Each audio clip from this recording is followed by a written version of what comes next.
Hello வணக்கம். இது உங்கள் சிவி ஜோன். ஸோ இப்போ பார்த்தீங்கன்னா ஜாக்லினோட எவிக்ஷன் பயங்கரமான ஒரு கோர சம்பவம். பாவங்க இந்த பொண்ணு உண்மையிலே ரொம்ப அப்படியே வருத்தமாயிடுச்சு. எனக்கெல்லாம் கண்ணே கலங்கிருச்சு. ஆனால் அதை வந்துட்டு பிக் பாஸ் அனௌன்ஸ் பண்ணுறாரு. திரும்ப ஒரு குறும்படம் மாதிரி போட்டு காமிக்கிறாரு. அதில் அவங்க ஓடின விஷயங்கள்லேருந்து எல்லாமே வந்துருச்சு. கரெக்டாக அந்த மெயின் ரோடில் 2 டோரில் ஒரு டோர் தாண்டிட்டாங்க, இன்னொரு டோரில் மாட்டிக்கிட்டாங்க. சரிங்களா? இப்போ என்ன ஒரு வருத்தம்னா, அவங்க விடைபெற டைம் எல்லாருமே அழுகுறாங்க, கதறாங்க. எல்லாருமே இவங்களுக்கு எதிரியாக பார்த்த சுனிதா ஒரு பக்கம் அழுகுறாங்க, நம்ம அன்ஷிதா ஒரு பக்கம் அழுகுறாங்க. அதாவது இவங்களை எதிரியாக பார்த்தவங்க அவங்களாம் உண்மையாகவே. ஏன்னா நம்ம பார்த்துட்ருக்கோம் இல்லையா, எல்லாருமே முத்துக்கு ஒரு பக்கம் பொங்குறாரு, ரயானுக்கு ஏற்றுக்க முடியல, சௌந்தர்யா அழுகுறாங்க, மஞ்சரிலாம் உனக்காக தானே நான் வந்தேன், நான் வெளியே போகும்போது நீ இருக்கின்ற தைரியத்தில் தானே போனேன்னு சொல்லிட்டு இருக்காங்க. அப்படியே ஒரு ஷார்ட்டை காமிக்கிறாங்க. கொஞ்சம் கூட ஈவு இறக்கம் மனசாட்சி இல்லாமல் 2 பேர் பாத்ரூம் பக்கம் போய் சிரிச்சுக்கிட்டு இருக்காங்க. ஏண்டா நீங்களாம் எப்படி வெளியே போனீங்கன்னு கொஞ்சமாக யோசிச்சு பார்த்தீங்களா? இவ்வளோ ஈவு இறக்கம் இல்லாமல் எப்படி இருப்பாங்க? சத்தியமாக புரியல.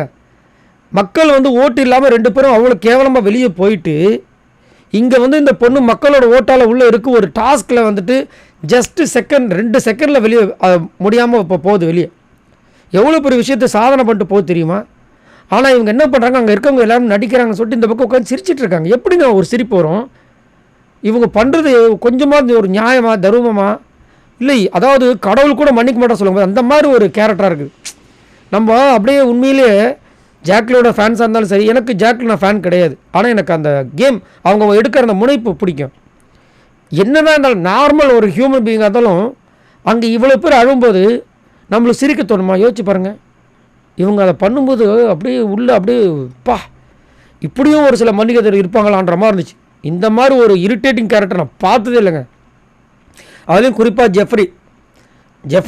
ஜெஃப்ரியும் சரி, இந்த சத்யாவும் சரி. சத்யாவை கூட நிறைய நேரங்களாக கொஞ்சம் அப்படி இப்படின்னு பார்க்குறாரு. ஆனால் ஜெஃப்ரி வந்த நாள்லேருந்து எல்லாரையுமே அசிங்கப்படுத்தி அவமானப்படுத்தி ஒரு மரியாதை கிடையாது. இப்போ பாருங்கள் அப்படி சிரிக்கிறார். அங்கே போயிட்டு என் மூஞ்சை பார்த்தாலே எனக்கு நல்லா சிரிப்பு வரும். அங்கே இருக்கவங்க எல்லாம் இது ஐயோப்பா ரொம்ப டூ மச்சுங்க. இதெல்லாம் ரொம்ப டூ மச். அதெல்லாம் சொல்கிறதுக்கு இல்லை.